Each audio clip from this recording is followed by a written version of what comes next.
They think the market is high, let's get into it. The market is low, let's go out of it.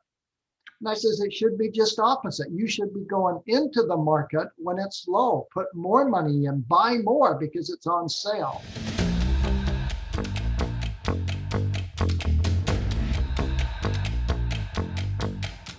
Welcome to the Break Free Podcast with your host, David Mancilla.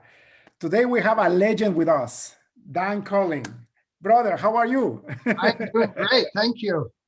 Maybe for my audience, can you please tell me your full name, where do you live, and what do you do for a living nowadays? Well, my full name is Claude Daniel Conlin, so I was named after my father. I go by Dan.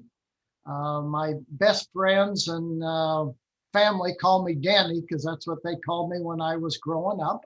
But most of the world knows me by Dan. I am an entrepreneur. I have had my own financial services company for 47 years. And now I'm starting a new company, a new endeavor for the second half of my business career, hopefully. And this is why you're in this podcast, by the way. It's unbelievable to find people with so more energy like you, where you were so successful for so many years, and instead of thinking of playing golf and riding a boat, you're actually starting a new business. Started a business in my early 70s. Beautiful. And and that's what life is about, isn't it? It's about taking advantage of the time that you have on earth. Nothing wrong with playing golf and being in the ocean once in a while, but come on, you want to do that for a living? No way, right? Unless you're a professional golfer, right? Well, when you play golf as bad as I do, why, that's not something you want to spend a lot of time at. For sure. So let's dig deep into your story, because there is so many people. This podcast is to inspire people to take the leap of faith and start their own business or grow in their professional career if they work for a Fortune 500 company. Yet, how do you grow to the top levels of the company that you work for? But it requires a lot of discipline. It requires a lot of mental stability. And somebody like you is such a beautiful example on how to accomplish all that. So let's go back, way back when you actually were a teenager. Tell me, Dan, like, what did you do when you graduated from high school? Like, did you go to university or did you start your own business right away? Like, how did that look? All right, well, maybe I can start way back when and just give you my story, and you can stop me anywhere along the line if I get too verbose, and we can kind of go from there. Beautiful. I grew up on a farm in southeastern Idaho, and the nearest town was 25 miles away, and it only had 700 people in it. So we used to always say that we lived so far out in the country that we headed towards town to go hunting. That's how far we were out. But as a farmer, my dad was one of the original type of entrepreneurs. And he, along with my mother, instilled the spirit of entrepreneurship within me. In growing up, I had certain chores that I was responsible for every day. But they always gave me extra work to do if I chose to do it, that I could earn my own spending money. And I used to look forward to completing my chores each day so that I could do that extra work for money. I went to college in Logan, Utah, and graduated from Utah State University with a degree in finance. Then from there, I went to graduate school and completed an MBA degree. Immediately upon graduation of my MBA degree, I started work for Aetna Life Insurance Company as a sales manager out of their Seattle office. So the Idaho farm country boy and his young wife and new baby moved to the city, Seattle, Washington. In Seattle. That must have been something different, eh? It was very different from growing up on a farm with the nearest neighbor or with the nearest town 25 miles away to moving to the city. So it was a brand new experience.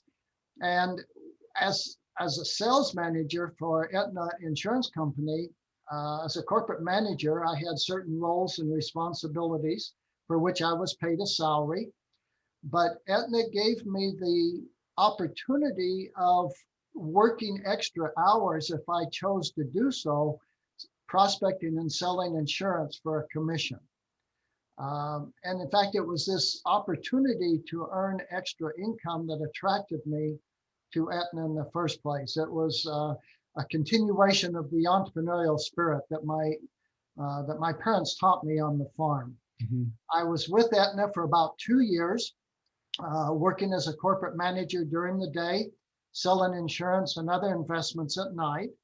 And after about 2 years, it dawned on me that about 80% of my time was spent in corporate management and only 20% of my time in my own sales endeavors. But yet only 20% of my income came from my corporate salary and 80% came from commissions. Whoa. So it was at that point that I decided to terminate my corporate career and to focus all of my time and energy on building my own financial services company and building and working as an entrepreneur.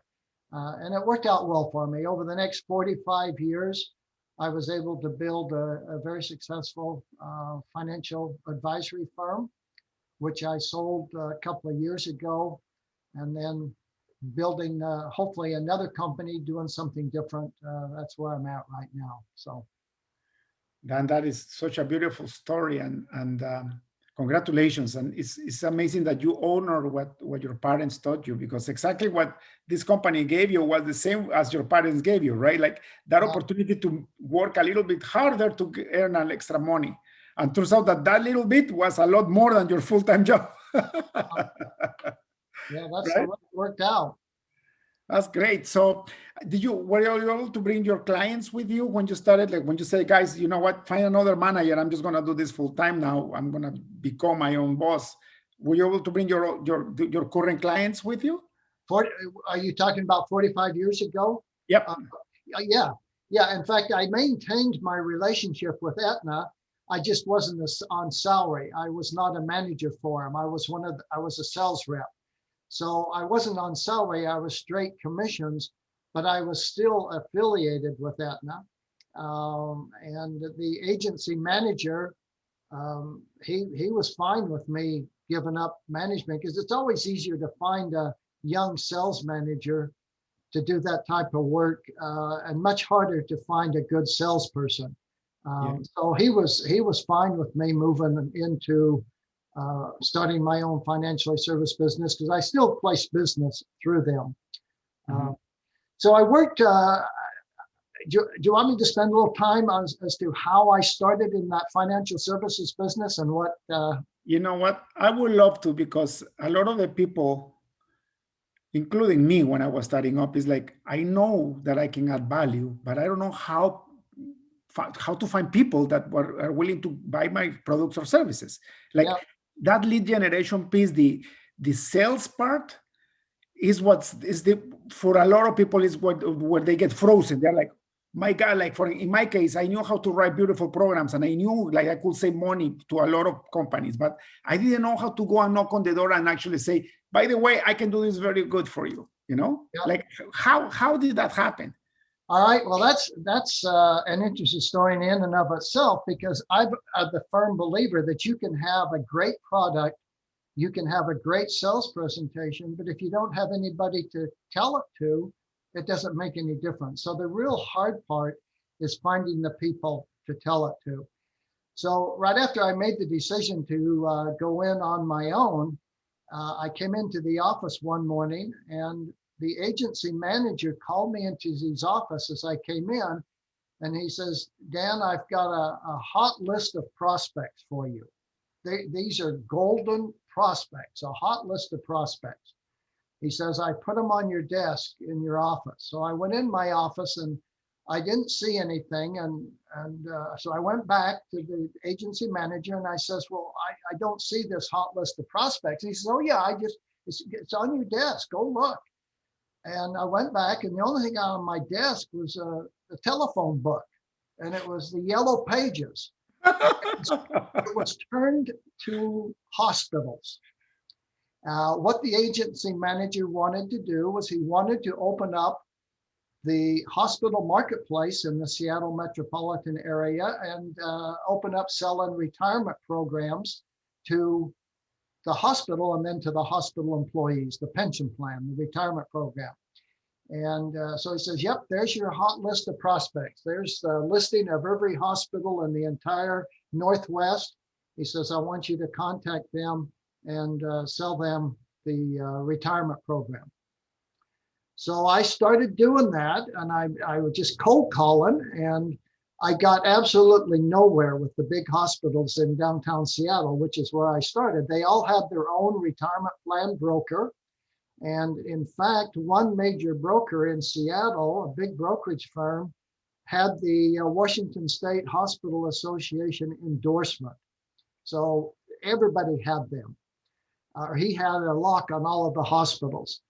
So I made a decision to go way out in the boonies. So I drove about 100 miles outside of Seattle and started cold calling the little tiny hospitals out in the country. And my reasoning is that while these hospitals had the same broker, because they were so far out in the country and were so small, that the broker was not paying attention to them. And so I thought, well, if I can I just needed to get in and get one, and then I could go from there. So I went in, I met with I cold called the hospital administrator. I went to the front desk and I says, I want to talk to the administrator. And they says, well, he's in the cafeteria. So I went in the cafeteria. There was nobody there. Well, there was a guy there that had a cowboy hat on, cowboy boots, and was smoking a cigar. This was back in 1975. So I was back to the front desk and I says, he's not there. The only guy there is this guy with the cowboy boots on, smoking. And they says, oh yeah, that's Mr. Remington. He's our administrator. So I went back in, I sat down with him and he says, give me your spiel, young man. And so I told him the whole story. I really emphasized the service, what I was doing. And he was real quiet, took a couple of puffs on his cigar. And I thought, man, is he going to respond? And then all of a sudden he slapped his hand down on the desk and he says, by damn, let's do it. Wow. And he says, where do I sign? Well, I didn't even have the paperwork for him to sign. So I had to tell him I'd be back the next day, went back to my office, got the paperwork and went and sold it. It was a very small hospital, but I just serviced the dickens out of it. But what happened is that he went to a larger hospital and he liked what I was doing. So he took me with him. Wow. I was able to sell 2 or 3 small hospitals out in the country, but those hospital administrators became administrators of larger hospitals as their career progressed. And I was just able to go with them because of, again, the servicing. And that kind of broke me into the large hospitals in the Seattle area to the extent that the broker that had all of the business originally came to me and offered a job because I was taking their business away from them. And I said, well, I'll tell you what, rather than me working for you, how about you come working for me? And they didn't, but ultimately I was able to get most of the major hospitals in the Northwest as my clients, retirement plan clients. So that's what spurred my career off back in 1975. Incredible, right? It's what I took from the whole story is so smart. Find an underserviced market and service the hell out of it. Yeah. And then you'll be so successful. And there is always like that. People think like, when I opened my business in 2005, my very, very last boss, he had his own business and he failed. And he was a VP in this big company. And he told me, David, really think about it. You're gonna have your own agency, and you're gonna struggle, and it's gonna be horrible. And he says, by the way, I was getting headhunted to be a senior manager at Microsoft, so I was moving to Seattle if I took the job offer. So I had those 2 choices in my life. I could have followed the corporate route and maybe become a very high-end person in Microsoft or open my own software agency, my own software company. And he told me, David, go with Microsoft. What are you talking about, right? And I'm like, you know what? I deserve this I deserve to try for myself. And he told me one thing. There is in Toronto alone, there is 1,000 software companies that are doing exactly what you want to do. And by the way, you are brand new. So how in the world are you going to be successful? Mm-hmm. But you know what? Despite that, I said, I need to try it. Even if I'll fail, I can always go back and get a high-end corporate paying job, right? So I need to try this. Yeah, and it's always easier Right. if you're going to go out on your own to do it earlier in your career, because like you say, David, you can always go to work for a corporation. If you get on the corporate ladder and move up, and so your salary is quite high, then it becomes harder to quit that and to go and try and do it on your own. Yeah.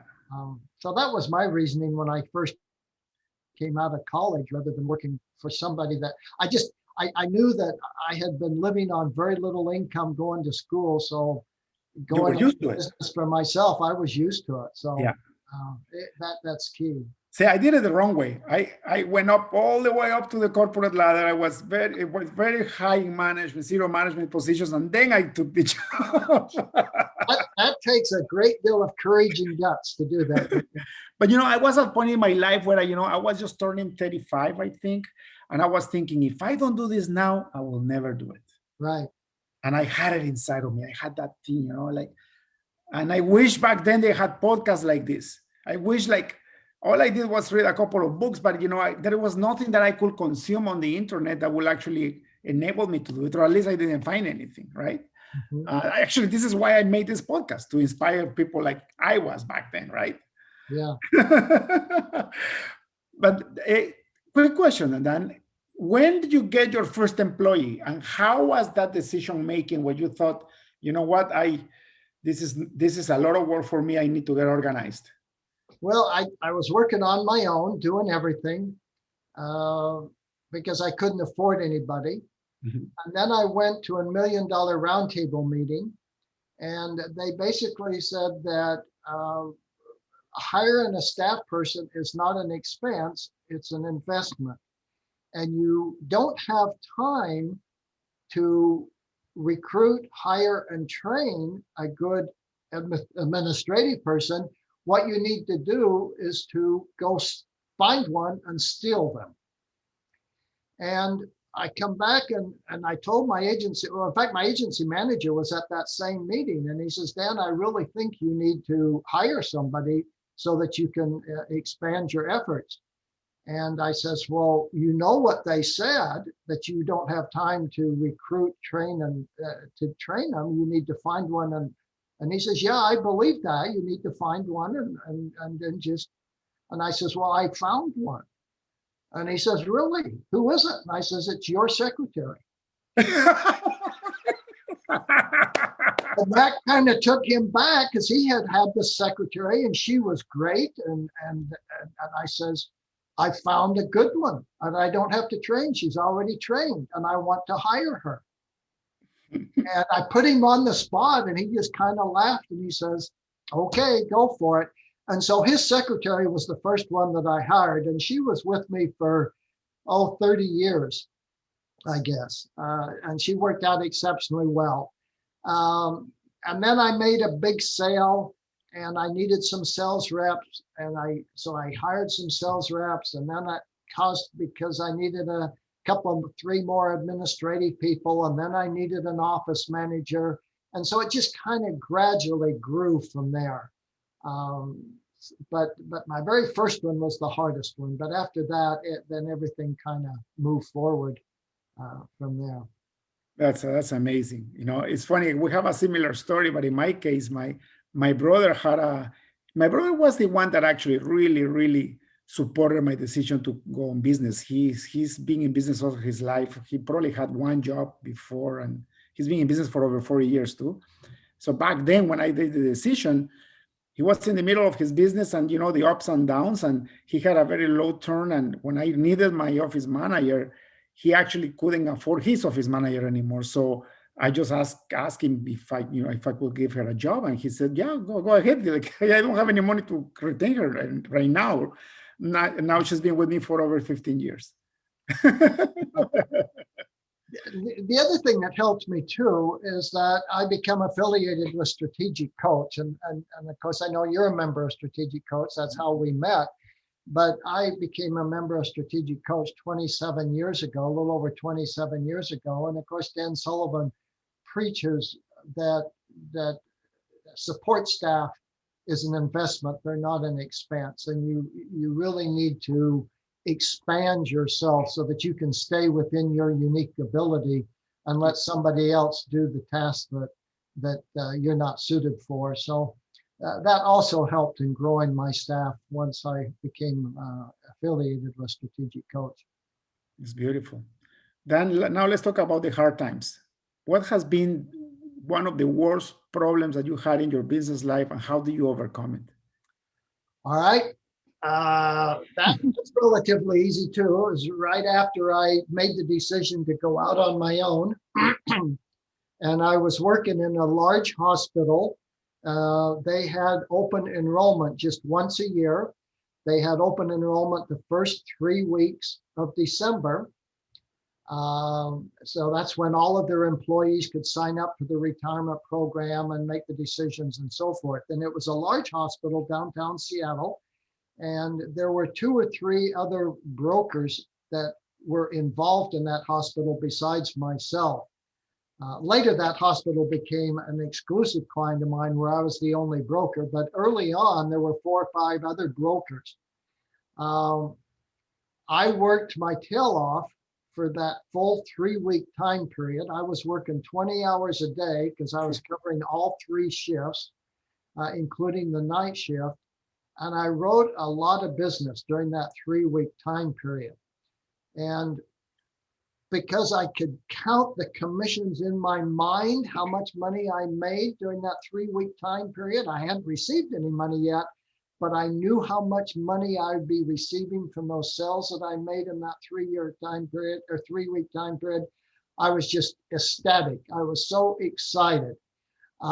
My wife and I went back to Utah, Idaho for Christmas. I was so excited with the big check that I would become getting that I bought a new car. And we drove back in the new car and I financed it and so on and so forth. Well, we came back after Christmas, and the 1st of January, I was expecting the check. They were going to annualize my full commissions. I was expecting this big check. I had a car payment coming due, and it never came. So I called the home office and I asked them, when will I be getting this check? And they said, well, what check? And I said, well, I submitted all these 100 applications plus I should be. And they said, well, we didn't get any money from the hospital on these. So we just basically threw the applications away because there was no money coming in from the hospital that was withheld out of their paycheck. So I contacted 2 or 3 or 4 of these clients that I had sold. And I said, well, what's the deal? And they says, well, we got a phone call from such and such a guy that said that Aetna was no longer involved and that he was supposed to be taking their money and putting it with this other insurance company. Oh, wow. Well, a couple of years later, I found out that this guy that worked for the other brokerage firm that did this broke into our offices over the Christmas holidays, rifled through my desk and Xeroxed all my applications so that he knew exactly who I had talked to, what their address was, what their phone number was. And then he contacted them and said, there's been a change. Aetna's no longer doing this. This is the new insurance company that we'll be going with, and let me take care of everything for you. So that was devastating at the very beginning. My God. 2 or 3 years later, that man ended up in jail, but it didn't help me any back then, Right. when it first happened. So it taught me a couple of things. One, don't spend your money before you get it. Yeah. You can't buy a new car on expected commissions. You got to get it. You got to have that bird in hand before you go out and make that type of investment. Always solidify with your clients. So it was a hard lesson, but it was a valuable lesson that served me the rest of my business career. It's incredible that on the hard lessons is when we learn the most, right? Yeah. When everything is going well, it's beautiful, but you learn very little because everything is going well. Why will you change things in whatever you're doing is working? Well, like Dan Sullivan says, when the tide goes out, you can see who's swimming without a swimming suit. I never heard that before. When the tide's there, when the water's there, when the market's up, everybody's just they're pro-professional. But when the market goes down or when the problems arise, that's when they really need you. You can see Yeah, who's been swimming naked. incredible. After being over 40 years in business, have you ever been, well, I guess you have been affected by the downturns in the stock market, right? And the economy.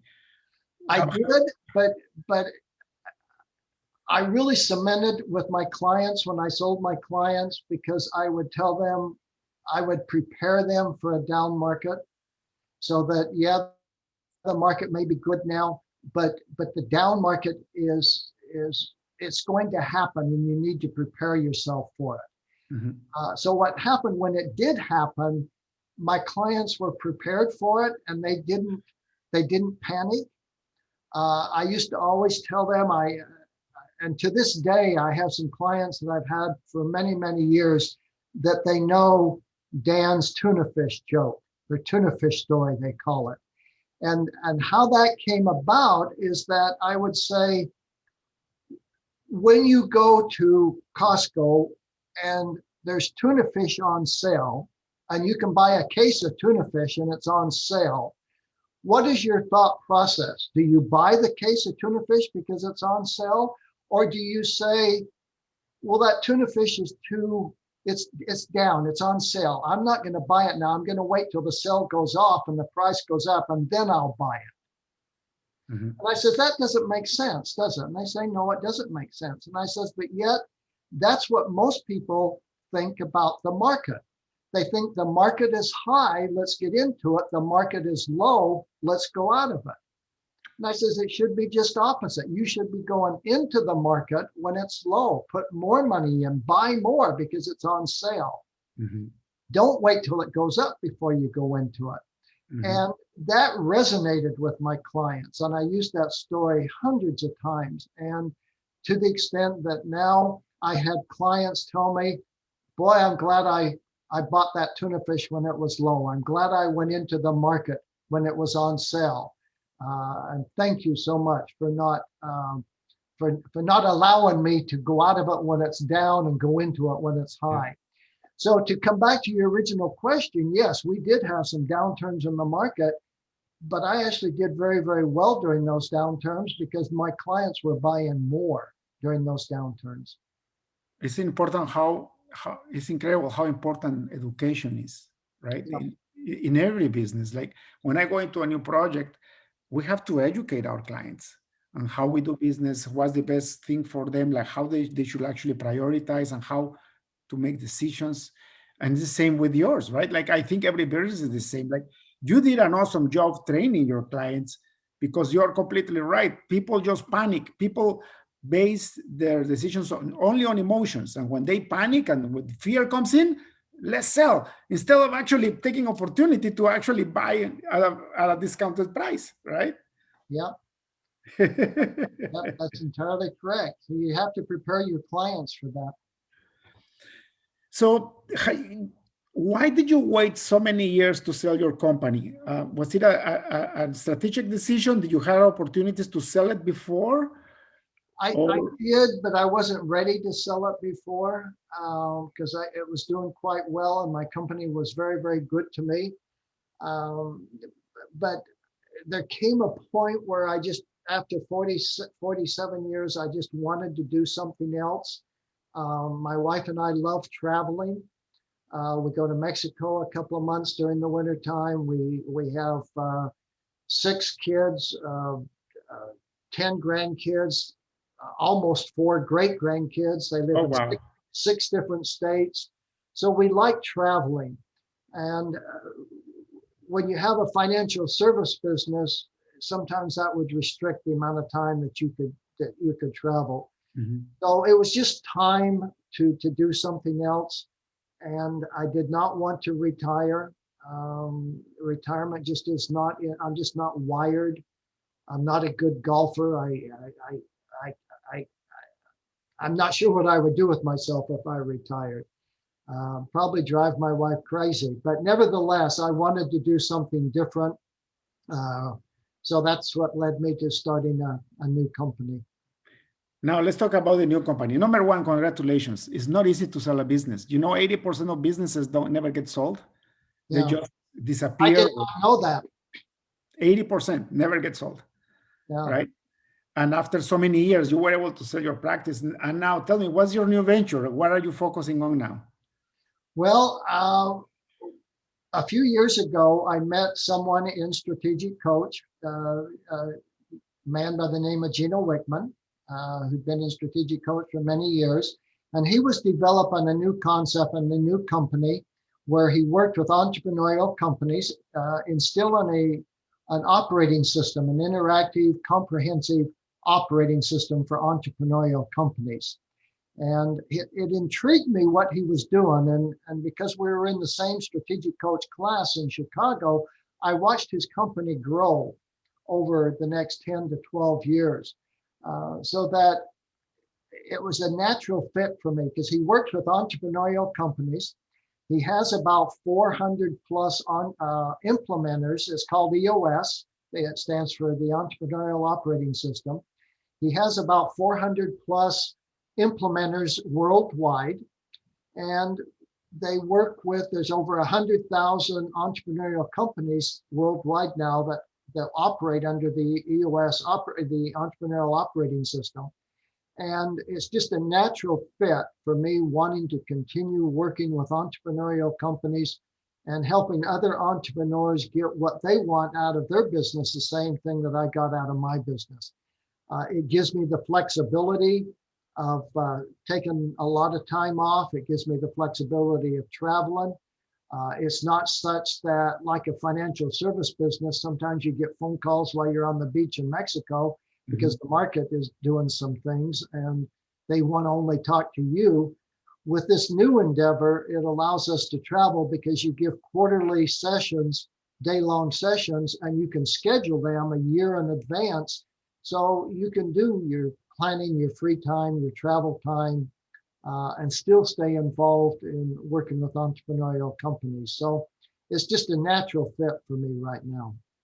That's beautiful. Congratulations, Dan, for sure. It's very rare to find somebody like you in your early 70s starting something brand new again after building a beautiful company and selling it. This is incredible. Yeah. Well, thank you. Let's talk a little bit more about Dan Sullivan because I he crossed my path in 2019. I was led to his organization by a very good friend of mine, very successful entrepreneur. And before then, I was doing something called Vistage, which was very good too, but it was a different setting.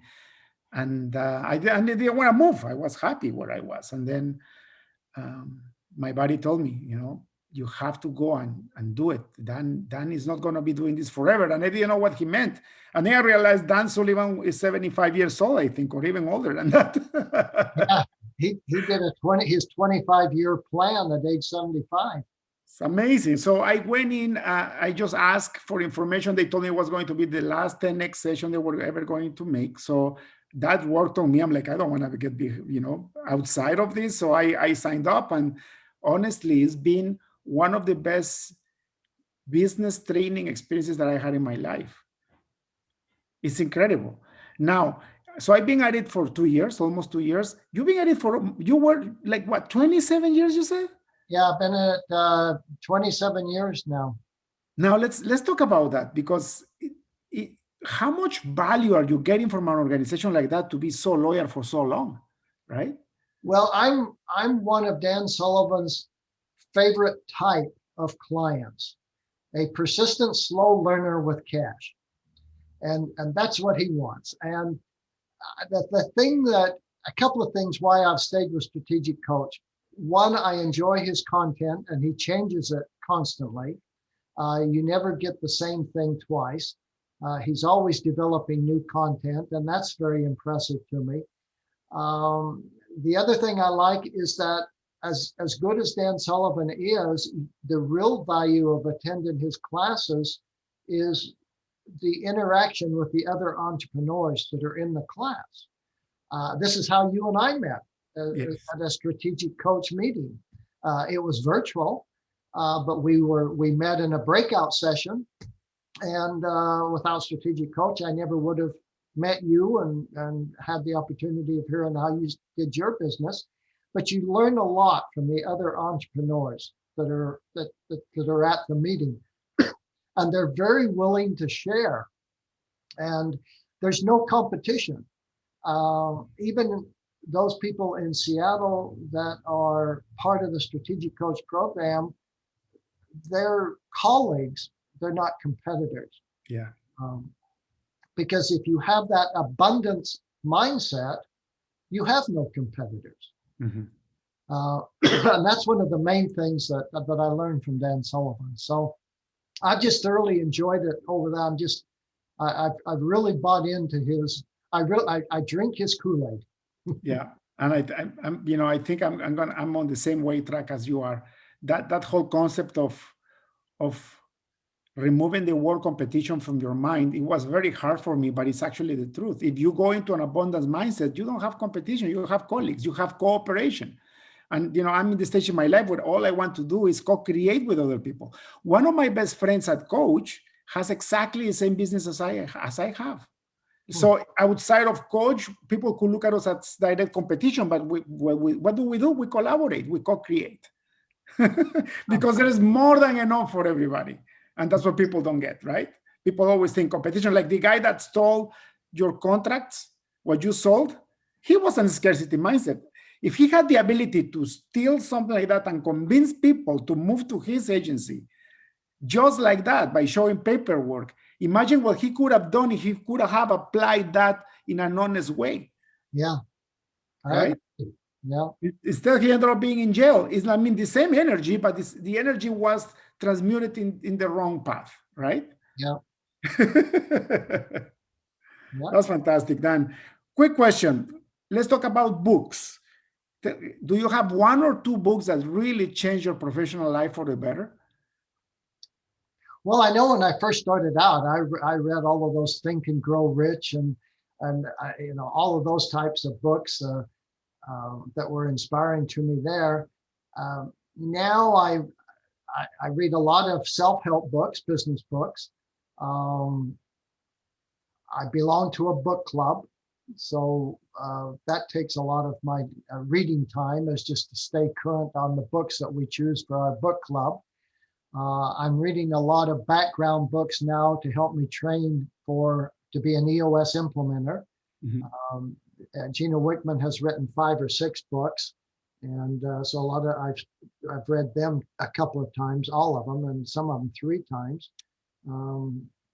So I can't think of any in the last.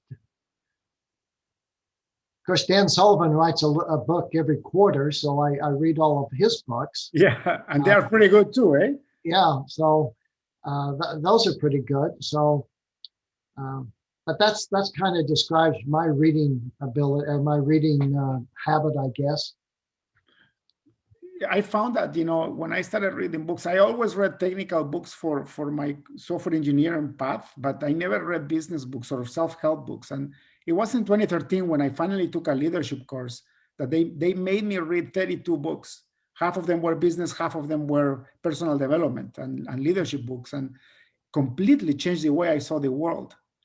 So now I read at least 1 book a month. Sometimes I do 2 books a month, and it's not about the amount of books you read; it's what you learn from them, right? Yes. Yeah. For me, one of the better books, especially when I was going through trouble, is "The Obstacle Is the Way" by Ryan Holiday, and it's about Stoicism. So he brings a modern way of looking at Stoic philosophy into day-to-day life, and I tend to focus a lot of entrepreneurial problems because that's what I find the most answers, the better answers. Mm-hmm. And this book has beautiful examples from presidents, from CEOs of multinationals, from, and the people that really went through life or death situations, and they were able to come out the other way a better person, right? But it's Dan incredible. Sullivan doesn't do it as much right now, but in several years, he went for several years at the beginning or sometime during his day classes, his day sessions, he would bring out 6 or 7 books that he had read during the last quarter that he really thought a lot about. And he would give a brief description of each one of these 6 or 7 books. And I would pick up a lot of those. In fact, he used to, a lot of times he would just give everybody a copy of a book that he really did like. And then the rest he had available that you could buy at cost from him if you chose to do so. So he doesn't do that so much anymore. If you ask him what books he read recently, he'll let you know. But in previous years, he really shared every session what books he was currently reading or had just recently read. Incredible. Dan, what would you write in a billboard if this billboard had the most traffic on earth in the world? The most visible billboard in the world. What would you write in that? Well, I've never thought of that before. From a business standpoint or what? Both, life and business. Um, So I'll give you 2 billboards, one business, one life.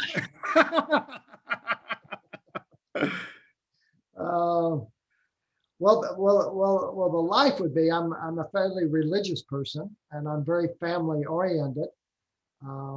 So the billboard non-business would be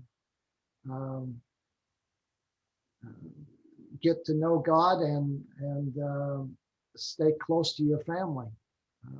Somewhere in that nature. Luckily, we have. I grew up with religion, and I'm very spiritual minded now. But I also know that how grateful I am that we have 6 kids, and we have a tremendous rapport with our family. All 6 kids get along with each other. All 6 kids treat my wife and I with a great deal of love and respect. In fact, all during COVID, during the 15, 16 months of COVID, every Sunday evening, all of our kids and my wife and I have been on a Zoom call. We do a 45-minute to an hour Zoom call every Sunday evening, and we've done so for the last 16, 17 months, ever since the start of COVID. And that's been a great experience. So a personal billboard would be deal with to get to know your creator and stay close to your family. From a business standpoint, if you're looking for somebody to work with, find somebody that has integrity, honesty, and integrity. So it would be somewhere on those lines, I guess. Honesty and integrity. You know what you just said? You define the path to true happiness. Both, you combine those both billboards. That's it. People spend their life trying to be happy. You just gave it to them in 2 little sentences. Thank you.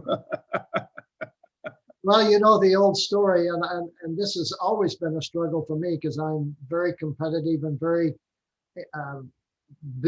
business oriented. So sometimes I struggle with this concept, but when you die, you're never on your deathbed. You're never going to say, I wish I had spent more time in the office. It's always going to be, I wish I'd spent more time with my family. That's true. So that's what I try to keep in the back of my mind, although sometimes I spend more time in business than I really should. Right. But is that passion to that driving force that, that gets you there. It's just how to find that balance, that equilibrium that is beautiful. Because if you spend all your time with your family, you get bored too. Well, my family would probably disown me. Yeah. So you do have to create a balance. And at this stage of my life, I have developed the 4 quadrants where I want to maintain balance in my life in the 4 quadrants. And one quadrant is my spiritual self, my relationship with deity. The second quadrant is my relationship with my family. Third quadrant is my own personal health and development, personal physical fitness, development of my mind, reading books and so forth. And then the fourth quadrant is development of my new business. So I try to keep those 4 quadrants in balance, so that I think you have a great deal of problems. You can build the greatest company in the world, but if you lose your family doing it, what do you gain? And you can not spend time in the professional quadrant, business quadrant, and not have enough money to feed your family. So you got to have a balance. Yes, beautiful. And I love the way you put it. Like I can see the four quadrants meshing together to have a beautiful life, right? Yeah, to lead the balanced life. Yeah. Dan, thank you so much, brother, for your beautiful time. I truly appreciate it on behalf of the audience. I know that if one person listens to this, it's going to change their life for the better. So I truly appreciate opening your heart, and I wish you the very best. And I know you're going to crush it in the EOS world. I use EOS in my company, so I know exactly what you're talking about. And for those entrepreneurs that are listening, go get the book Traction and implement EOS and call Dan to get it implemented, because it's going to change your life forever. It changed my life. And now that you can do it virtually, you can have clients anywhere in the world. Yes. So Dan, if people want to find you, where can they find you online? My email address is Dan, D-A-N, at Conlin Group, CONLINGROUP.com, Dan at conlingroup.com. I don't have a website right now because it's just being developed, changing it with the EOS. So my current website is not live right now. Beautiful. We'll put your email address on the other notes. We're going to make a blog about this podcast, and you will be able to release it everywhere in the world so people can find you. Dan, thank you so much, brother. Thank you, David. I appreciate the time you spent with me. Have a wonderful week and blessings. Thank you. You Cheers. too. Bye. That's all for today's episode of the Break Free Podcast. Head on over to iTunes and subscribe to the show. Starting your own business can be tough, but it doesn't have to be. Visit davidmansilla.com to pick up a copy of the #1 international best-selling book, Breaking Out of Corporate Jail. Expand what you consider to be possible and reach your full potential. And join us on the next episode.